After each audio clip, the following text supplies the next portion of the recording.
السلام علیکم ورحمۃ اللہ وبرکاتہ۔ محترم سامعین، خواتین و حضرات، اجالا چاندنی امید اسلامی چینل سے میں آپ کی خدمت میں ویڈیو لے کر حاضر ہوا ہوں۔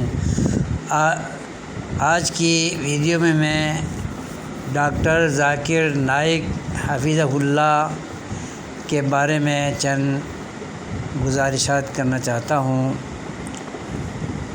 آپ حفظہ اللہ 2 ہفتوں سے پاکستان میں مختلف مجالس سے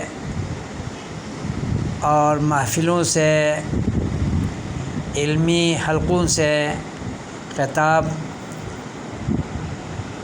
فرماتے آ رہے ہیں۔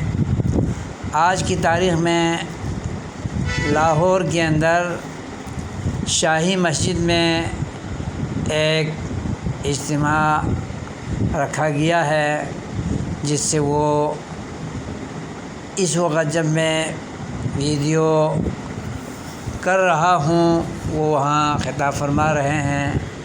اللہ تعالیٰ ان کی دینی خدمات کو اور کتاب و سنت کی خدمات کو قبول و منظور فرمائے۔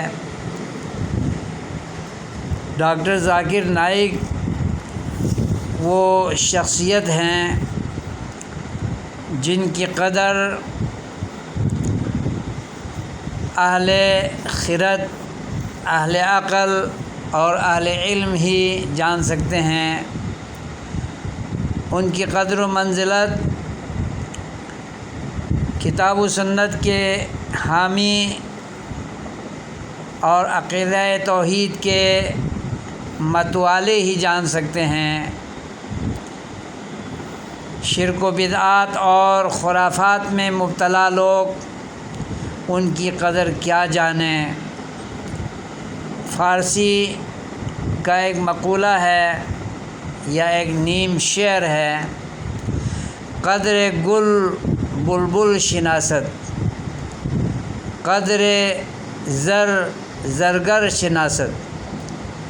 پھولوں کی قدر بلبل کو ہوتی ہے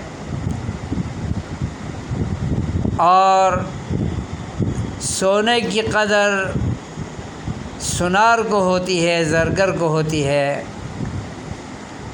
شیخ ذاکر نائک حفظہ اللہ کو جاننے کے لیے علمی میدان کے زرگر بننے کی ضرورت ہے، اور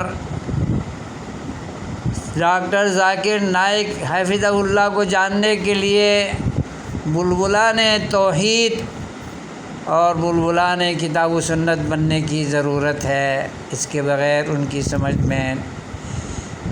سمجھ کسی کو نہیں آ سکتی۔